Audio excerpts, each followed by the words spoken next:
You're listening to the Future Tech Podcast with Richard Jacobs. Future technologies such as artificial intelligence, stem cells, 3D printing, gene editing, Bitcoin, blockchain, the microbiome, quantum computing, virtual reality, and exploring space are much closer than you might think. In fact, many early versions of these technologies are in play right now, and the companies that are using these technologies are the focus of this podcast. My goal for you, the listener, is to learn from these podcasts. You may very well learn something that may change the course of your life for the better, steer you towards a new career, or give you insight into addressing a thorny medical problem. Remember, this podcast and its content is informational in nature only. No medical, tax, legal, financial, or psychological advice is being given. If you've enjoyed the podcast, please listen, subscribe, like, and tell your friends about it. Thank you.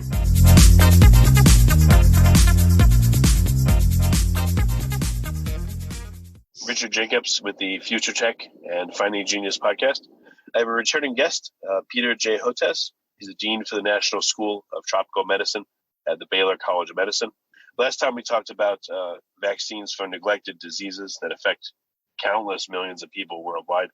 This time I wanted to focus on a couple of things I'm seeing and he's seeing, an anti-science movement and anti-vaccine movement.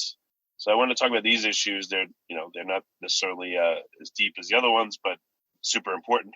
So welcome back, Peter. Thank you. Thanks very much for having me.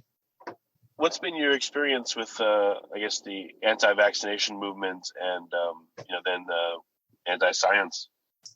Well, it's an area that I never thought I'd have to deal with, but it's become a new reality in this 21st century. Unfortunately, I'm a vaccine scientist and pediatrician, but I'm also the parent of an adult daughter, 4 adult kids. And my youngest daughter, Rachel, has autism and also intellectual disabilities. And the reason that's relevant is over the last couple of decades, we've seen this aggressive rise of an anti-science movement that claims, among other things, that vaccines cause autism. It's not the only thing they assert, but autism is a common thread. And it started with the publication of a fake paper in the late 1990s and it began as a fringe group. But then it caught fire with the internet and social media in the 2010s, and now it's become an aggressive, well-organized movement. And I'm now front and center of it because of the fact that I'm a vaccine scientist and the parent of an adult daughter with autism. And then I did not see a really vigorous response from the scientific community, which we could talk about. So I wrote a book with a straightforward title published by Johns Hopkins University Press that came out a year ago called Vaccines Did Not Cause Rachel's Autism.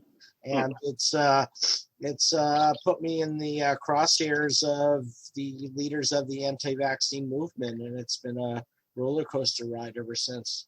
So what's the premise of the anti-vaccine movement? They're saying that certain vaccines cause autism. Like, what's the proposed mechanism?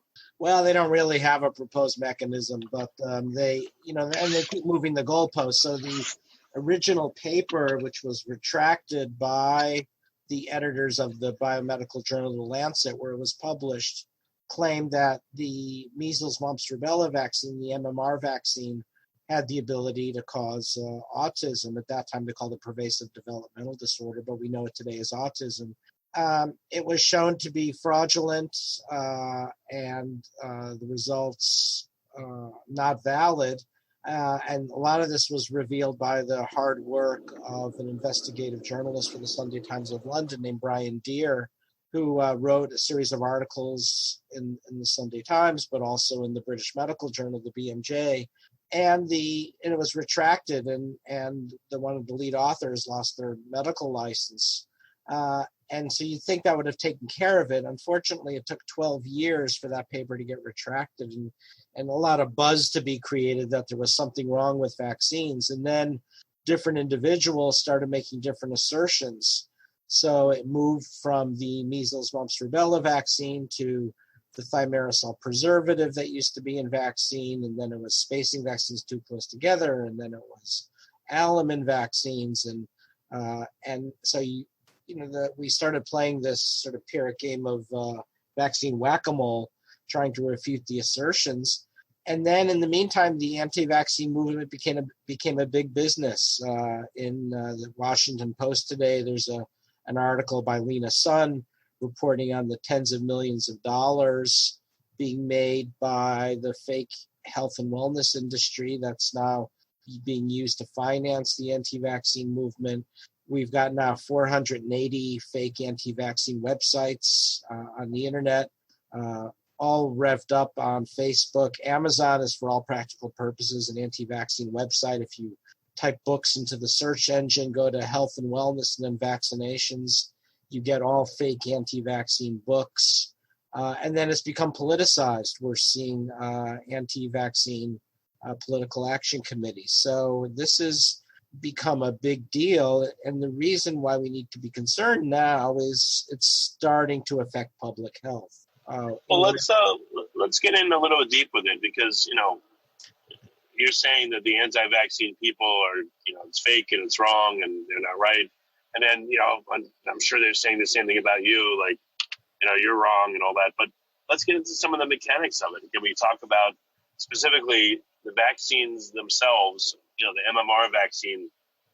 Again, was there any proposed mechanism? And if you put on your hat, your thinking hat, your anti-vax hat, like what could they have been talking about? And then let's go on to the preservative. Like, again, pretend for a moment that you would try to justify what they're saying, the opposite side, and put yourself in their shoes. And like, what could have been the thinking there? Well, in the original paper, they claimed the virus replicates in the gut and the colon, and then somehow that magically leads to autism without really a substantial mechanism. And they try to come up with these mechanisms that really don't hold a lot of plausibility. And I say that for two reasons. One, we have now studies in over 1.2 million children showing that kids who get vaccinated are no more likely to get develop autism than kids who don't get vaccinated. And conversely, kids on the autism spectrum are no more likely to have been vaccinated than kids not on the autism spectrum. So it works just about every way possible. And one of the things I do in the book is go into details of the vast amount of studies and literally more than 1 million kids showing there's absolutely no link between vaccines and autism, and especially all of those things that they purport. The other piece to this is we now know what autism is. We've learned a lot about it. The Broad Institute at Harvard MIT has come out with an excellent paper reporting on 100 different autism genes, all involved in early fetal brain development. The point is that the developmental processes that are associated with autism happen early on in pregnancy, well before kids ever see vaccines. So one of the things that we did at Baylor College of Medicine, where I'm a professor, we have one of the top genetics departments in the country, and we did whole exome sequencing all of the DNA of Rachel, and we actually identified an autism gene, not too different from the ones reported by the Broad Institute at Harvard MIT. So it doesn't mean that there's no environmental influence. There are some chemical exposures around the time of conception that could lead to a phenotype that looks like autism. So there's some epigenetic pathways, but the evidence is clear. It's unrelated to vaccines. And then what you see is the anti-vaccine movement now that, we've written the book's come out and other evidence. They're even starting to pivot away from autism, and they're coming up with other phony baloney. They're saying vaccines cause teenage depression and suicide, which is ridiculous, or that it causes autoimmune disease, or that it causes, the list goes on of the fake assertions. The problem is that it's a massive, well-oiled, well-funded misinformation campaign, and it's being actually amplified by the tech community. So, Facebook is a major promoter of this misinformation. So is Amazon. So are some of the other social media and e-commerce platforms. And the defense of vaccines, sadly, falls to a handful of academics like myself and some pediatricians in practice. And we're outgunned. So, right now, if you're a parent and you want to download healthcare information about vaccines, more likely than not, you're going to get garbage. You're going to get deliberate misinformation. So now it's brought measles back to the United States after it's been eliminated for 20 years. We have a generation of teenagers being denied cancer prevention. They're not getting their HPV vaccine, so we're going to condemn a generation of women to cervical cancer. We've already had this year 6 deaths in Texas among kids with influenza. We know at least 4 of them did not get vaccinated despite recommendations. We don't know the story in the other 2. So this is bad. I mean, we had a terrible epidemic in New York this past year that landed 50 in the hospital of measles and 18 in the ICU. So this is now more than just a misinformation campaign. It is reversing public health gains in the United States. In some ways, it's even worse in Europe, and now I worry it's going to go global and affect things in a big way there. And we're already seeing that play out in Samoa this winter, where we've had more than 70 deaths from measles. Well, let's go to basics for a minute. So, just so I may be mistaken, but what is a vaccine and how does it work? Like some real basics. Yeah, well, a vaccine is it's often injected, although there are oral vaccines as well, and it often contains a component of the infectious agent, or it's the killed version of the infectious agent or a weakened version of the infectious agent. And it doesn't cause the disease, but it stimulates an immune response so that if you're unfortunate enough to be exposed to the disease, you're protected. So it's a biologic that is used to create an immune response to protect you against the actual infection. And you're protected because your immune system has become familiarized with this particular organism, so that if it does, enter your body, the immune system is already prepared and it can fight against it sooner than it otherwise would, or fight against it at all when it otherwise would. Yeah, I think that's a fair statement. The first vaccine that we had was developed by a British physician in the late 1700s named Edward Jenner. The next set was around Louis Pasteur and the anthrax vaccine and the rabies vaccine in the 1800s. But now we've gotten a lot more sophisticated. We've been able to use modern biotechnology to develop lots of new vaccines for all of the diseases that are both emerging and have been around for a while. So an example is a vaccine for a disease called Haemophilus influenza type B. It's got the word influenza in it, not because it causes influenza, but during the 1918 flu pandemic, they erroneously thought it was the cause. It turns out it's actually a cause of terrible bacterial meningitis. So when I was, after I did my medical degree and my PhD, to become a physician scientist, I did some pediatric training in Boston at the Massachusetts General Hospital. And I was admitting a child with this terrible form of meningitis called HIB, H-I-B, B as in boy, meningitis, every few weeks. So it caused permanent neurologic injury, deafness, and sometimes the child died. And that was in the late 1980s. And by the time I'd finished my pediatric residency training, a new vaccine had come online and quickly adopted, so that within 3 to 4 years, the disease had disappeared from the United States. So it was a disease that I went from admitting a child every few weeks to the hospital we went from that to I talked about it to the young pediatricians, the house officers, the residents, purely for historic interest. I mean, that's the miracle of vaccine. So it's very heartbreaking to see this anti-science movement trying to discredit it, and we're seeing this now as a new dominant theme for a lot of new technologies. We're seeing this not only as an anti-vaccine movement, there's an anti-genetically modified organism movement, there's climate denial, and I'm sure we're going to start seeing as we have developed new sophisticated technologies in bioscience like CRISPR-Cas9, we're going to see anti-science movements affect that as well. So I'm starting to give a lot of thought to, as a scientific and technological community, we have to recognize there's a new normal out there that anti-science is ruling the day, and we've got to come up with some innovative schemes to counter it. Well, but realize, though, that this is all happening against a backdrop. So the anti-vax movement is also happening against the backdrop of autism seeming to be a lot more prevalent than before. And, some of the new health claims, et cetera, all the alternative health stuff is against the backdrop of people appearing to be obese and have chronic health problems, 10 to 30 fold than versus before, unless the data is inaccurate there.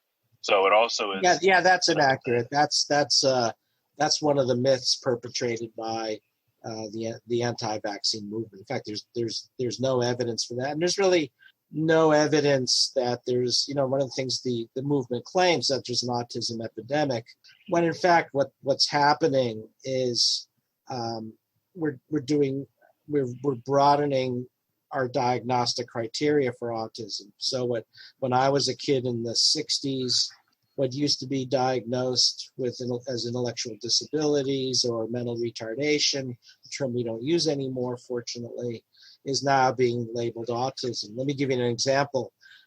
We're getting better at diagnosing girls and women with autism. We used to say it was 10 to 1 boys to girls. Now we recognize it's much closer to parity. So it's more closely to 1 to 1.5 to 1. It's just that girls on the autism spectrum tend to be more verbal. They can camouflage their autism better, but they have very high rates of comorbidity, such as obsessive compulsive disorder, OCD, or attention deficit hyperactivity disorder, or even eating disorder. So it turns out a lot of the teenage girls with bulimia and other eating disorders are actually on the autism spectrum.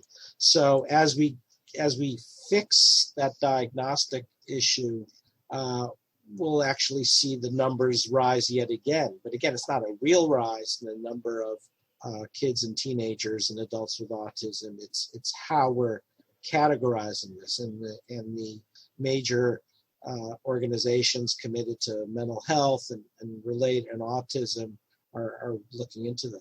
All right. So you think there's no real actual rise in autism? It's just a better diagnosis ability.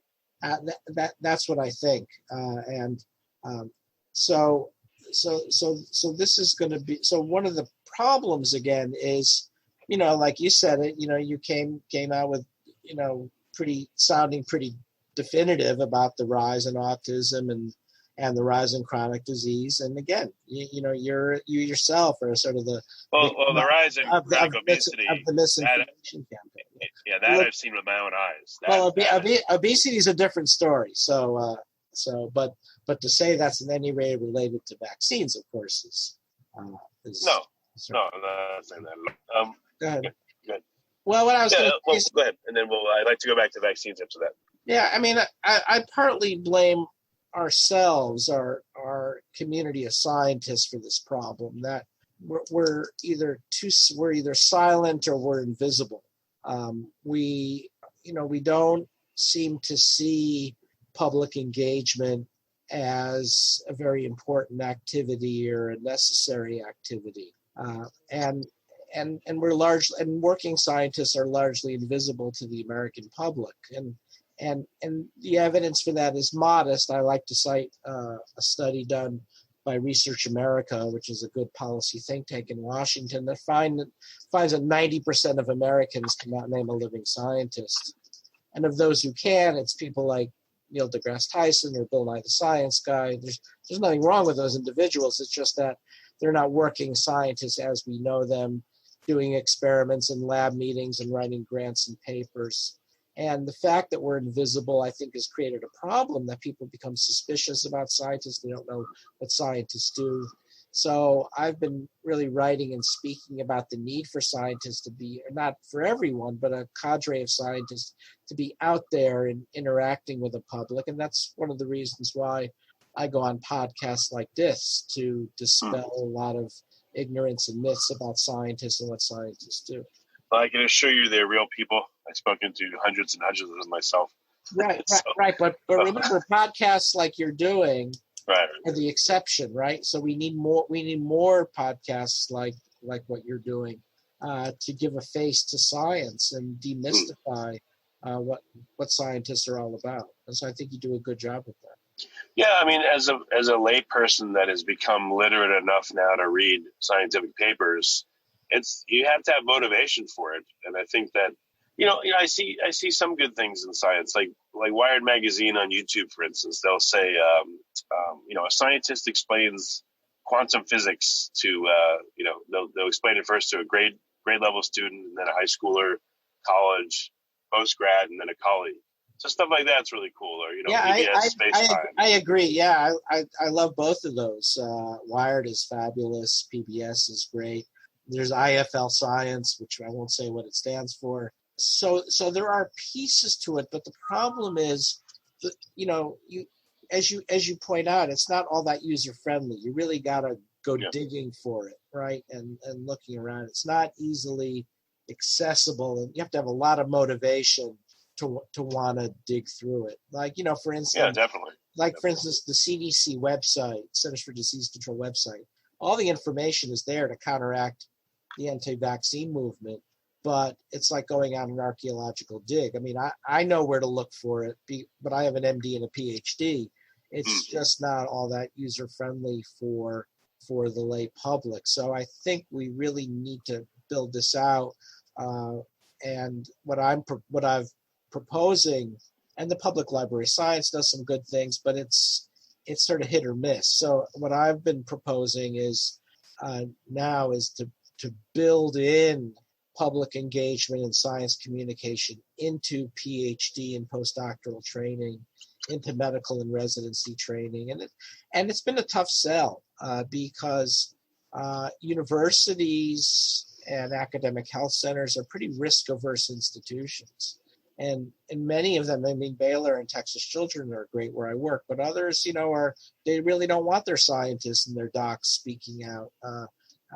They want to control the flow of information. So there's a lot of culture change that's going to happen if that's going to occur. Yeah, no, definitely. Like, again, anyone listening, if they try to go read a scientific paper, at first it's like gobbledygook, and it takes a long time and a lot of interest to really be able to understand what's going on. I've experienced when I interview people in different fields, like sometimes it took me 20 or 30 interviews to really start to understand a subject, and sometimes even 100. And I don't know for the most part, who's going to take time to do that. And part of it is the way we speak, right? So, right. One of the things I had to do for the book is speak in simple declarative sentences. Vaccines did not cause Rachel's autism. Well, if you think about it, that's not really how scientists talk. In fact, when now we call it the National Academy of Medicine, but when the Institute of Medicine came out with their report on vaccines and autism in 2012, it was something like, well, the preponderance of evidence to date cannot identify any clear links between vaccines and autism. If you're a layperson, you're reading that, I say, well, what are they really saying here? And so it's misinterpreted as being sort of cagey or coy or not lacking transparency. I mean, I understand as a scientist what they're saying, but I think many people don't. So we're speaking almost in different languages, unfortunately. Yeah, no, I mean, I guess one way to say it, and this is, my interpretation, but if you don't make science and medicine and all this accessible to people, then someone else is going to do it, and they may interpret it and translate it in a way that you did not want, did not intend. It could be completely different. Yeah, so, absolutely. I mean, I think that's what we've relied on, and that's worked for us surprisingly well for decades or centuries. But as I like to point out, then something called the internet came along, and social media and e-commerce platforms, and that just amplified the voice, the anti-science voices in a huge way. And now I think we're all sort of scrambling, figuring out how to fix all this. So what's your recommendation? A layperson, let's say they're faced with the disease, them or a family member. What do they do? What are some recommendations for how they could find information that would be useful to them and not just, quackery or inscrutable scientific papers. Well, I think, for the vaccine issue, we do have experts. Most communities have experts. They're called your pediatrician, or in some cases your nurse practitioner, where they get a fair amount of information about vaccines. Now we're starting to build a lot of vaccine instruction into schools of pharmacy. So your pharmacists often know a lot about vaccines. So these are, should be trusted individuals in the community to speak to. If you're going to go to a website, really look closely at the source. And because a lot of them have deliberately misleading names to them that sound plausible, like they're reputable sites, when they're not. And that's the tough one, for a person who's not trained in science to figure out what's real and what's not. And that's something that we need to work on as well. Well, again, to make this useful, can we return to vaccines for a little bit? I'd like to ask you a few more questions. Yeah, sure. Not that this is not useful, but specifically there. One question I have is about flu vaccines. Every year there's all these admonishments, get your flu vaccine. But at the same time, it seems like, the flu mutates and becomes different every year. And so for instance, should people get the flu vaccine or not? And will that really protect them, or will the flu just keep mutating and it's not very useful? Yeah, so I think I'm really glad you asked, because we're in flu season now, right? And actually flu season came early this year, and we're already starting to see some deaths from influenza, including pediatric deaths. So the answer is flu is one of the most deadly and infectious diseases that strikes Americans. In a bad flu season, you can easily see 60,000 deaths from flu, which is, I think more than people die of motor vehicle accidents. So flu's a bad actor, and the answer is you should absolutely get your vaccine. Now, you're right in the sense that it's, we don't have yet this holy grail of what's called a universal flu vaccine, where you get vaccinated one time and you're protected for life. So that you have to get, we have to look at the flu strains that are arising and get a new flu vaccine at the start of every flu season, starting in the late summer and the fall, to protect you for flu season.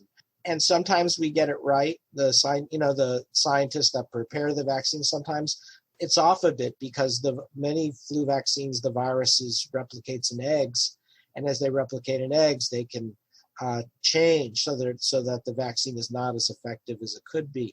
That's the bad news. The good news is, even in years where there's not a perfect match between the vaccine strain of the vaccine strain and the actual flu, it will still mitigate disease. It'll still reduce the severity of the disease and greatly reduce the likelihood that you'll be hospitalized or even die. So again, that's part of the anti-vaccine message. They say the first part, that it can mutate and therefore it's not effective. It is effective. It may not always prevent you from getting a case of the flu, but it'll greatly reduce your chances of being hospitalized or dying, and that's why you get vaccinated. So overwhelmingly, people who have influenza in America are individuals who have, for whatever reason, have not been vaccinated despite recommendations. What if someone hasn't been vaccinated in many years for flu? Should they all of a sudden start doing it, or might that harm them? Once you haven't done it for a while, what happens? No, there's no harm in getting vaccinated. Go ahead and get vaccinated anytime. I get my flu vaccine every year, but even if you've not gotten it for a few years, it's not too late. And it's not too late this flu season. Now's a good time to be getting it. Curious, are there any studies of people that have not been vaccinated for a very long time versus ones that get vaccinated every year and their response to flu? There is some evidence to suggest that if you get vaccinated repeatedly, getting it every year, there's enough cross protection so that your immune response is a bit more robust than if you have only gotten one vaccine after a few years. So it's better to get your annual flu vaccine. But, it's just like stopping smoking, right? It's never too late to stop smoking. It's never too late to start getting your flu vaccine. Yeah, flu vaccines for a particular year, are they saving the vaccine components from previous years? Why not, give someone a vaccine from the past 20 years? It has like vintage wine. It has elements of all these vaccines from past years, and perhaps that would confer better immunity than just this year's. Well, there are probably limits into the number of killed flu viruses you can give in a formulated vaccine. I think the real search that's on is to try to develop a vaccine that has common features to all of the flu strains, kind of like what you're talking about, but just to give it as a one-time shot. And the term that they use to describe such a vaccine, and there are a number of prototypes in various stages of development, is called a universal flu vaccine, something that'll protect you against most of all the flu types that could arise in a given year, so you don't have to keep going back annually to get vaccinated. And that would be a very important development, because we've seen terrible flu years, right? In 2009, when we had the pandemic flu, and the worst of all was the 1918 flu pandemic, where, by some estimates, more than 50 million people perished globally. So that's a big priority to develop a universal flu vaccine. How do you know when to get vaccinated again? So flu every year, but what about measles, mumps, rubella? How often, and what determines that?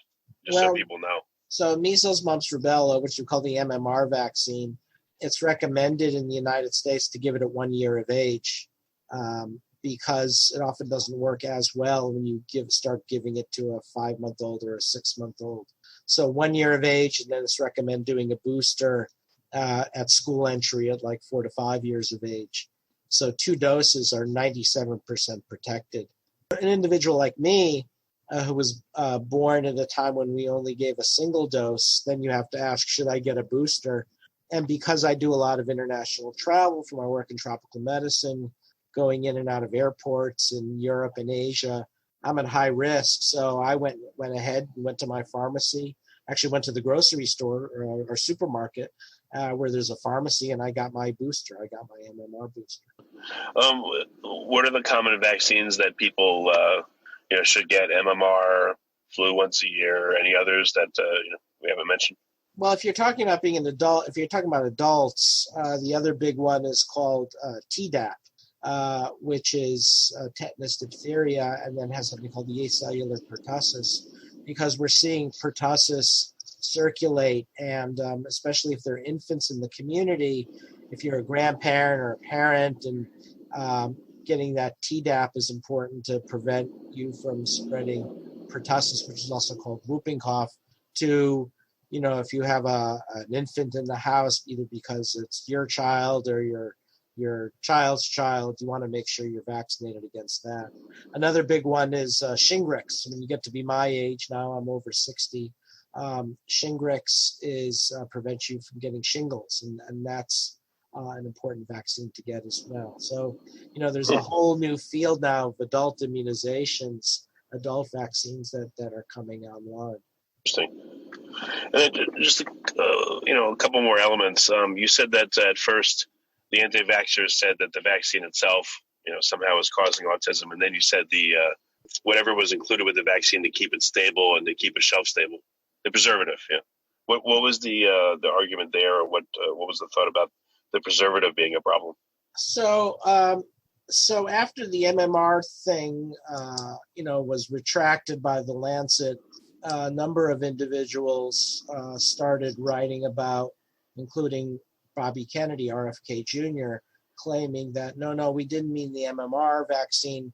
We meant a preservative that used to be in vaccines. It was removed from almost all vaccines except some flu vaccine formulations I believe in the early 2000s. And so they constructed a whole theory that it was this preservative which has a form of mercury in it. And so the prediction was, well, when you took that out, that you'll see a drop in autism rates. And in fact, the studies have shown, number one, there's no link between this preservative, which is called thimerosal, and autism. And indeed, there's not been a drop in autism after the thimerosal was removed. So there's overwhelming evidence that thimerosal has nothing to do with it. And then the leaders of the anti-vaccine movement shifted to say, okay, I get it. It's not MMR. It's not thimerosal. It must be because we're spacing vaccines too close together. and somehow overwhelming the immune system. And then it shifted again. So as I say, you keep on, playing catch up with the anti-vaccine assertions. And it's tough on pediatricians because parents download this misinformation, and parents, the pediatricians have to keep up, and they're often made to feel like they're not keeping up with the literature. They are. It's just that they're not keeping up with the misinformation literature. Okay. Yeah, I looked on the CDC site, so it talks about thimerosal. I see. Okay. Any other elements of vaccines that have now subsequently been attacked as being bad? Yeah, the ones, so they go after they still go after MMR vaccine. They still go after flu vaccine. The other one that they're trying to scare people about is the vaccine that prevents cervical cancer, but also anal cancers and throat cancers. It's called the HPV vaccine. HPV stands for human papillomavirus.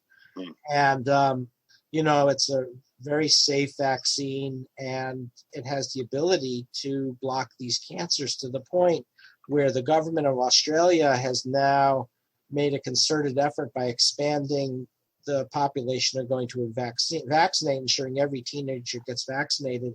They are now on target to eliminate cervical cancer from the continent of Australia by the year 2028 or 2030. And the World Health Organization is looking at this, but what's happened is this has become the new target of the anti-vaccine movement, so that the uptake rates of HPV vaccine among teenagers in some parts of the country is very low, sometimes 10, 20, 30%. So this is and in Japan, they've halted vaccination programs altogether in many parts. So, it's tragic to see, that we're purposefully going to condemn women to cervical cancer. In the U.S., 4,000 women die every year of cervical cancer. It's entirely preventable through the HPV vaccination. So you said that, after you came out with your book, that you've had some trouble. And are you able to say, what happened? What happened was again, can you talk about it? Are you okay to talk about what happened? Well, I can talk about a few things. Certainly there's a lot of harassment on social media. Social media is a tough place. As I like the quote from Lady Gaga, who once called social media the toilet of the internet, and that's in many ways, that's born out. It's a tough space, on Twitter and everything else. So I'm on Twitter, but the anti-vaxxers like the gang tackle, so that's tough. And then you'll get the harassing email, sometimes threatening email. I've been stalked a few times when I've given public lectures. I had a tough incident in New York City a few weeks back at the New York Sheraton Hotel. I was speaking, and they had a huge protest, and the security had to kind of whisk me out the back entrance of the hotel into a waiting Uber. So we'll see where it all goes. It seems to be, it's getting worse, not getting better. And, So this has become a problem now that we're starting to see the harassments of scientists. It's not only from the anti-vaccine movement, but other things. So, science is under attack, and technology is under attack in America and in Europe. And we have to recognize this and realize that we're going to have to think about new approaches. And I think, the scientists involved in public engagement is going to be one piece to this, but it's not going to be the only thing. Okay. Well, very good. Well, Peter, what's the best way for people to get in touch and not harass you, but, look for information or get your book and learn from you instead? Well, you can get the book, Vaccines Do Not Cause Rachel's Autism. And for now, at least, Amazon is still putting it out there. We'll see after this whether that's still the case. And I'm on Twitter at Peter Hotez. I think trying to get educated at some of the good sites. CDC has still got a lot of good information. There's a U.S. government site put out by the Department of Health and Human Services called vaccines.gov. And there's a Canadian equivalent to that that's also excellent. So try to get educated looking at that, that kind of information. Well, very good. Well, Peter, thanks for coming back. I appreciate it. Well, thanks for having me, and thanks for giving attention to this issue.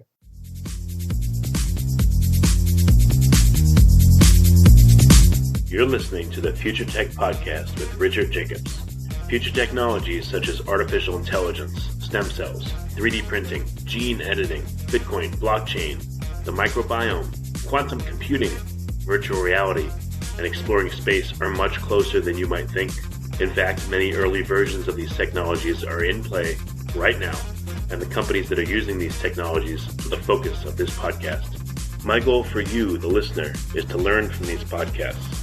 You may very well learn something that may change the course of your life for the better, steer you towards a new career, or give you insight into addressing a thorny medical problem. Remember, this podcast and its content is informational in nature only. No medical, tax, legal, financial, or psychological advice is being given. If you've enjoyed the podcast, please listen, subscribe, like, and tell your friends about it. Thank you.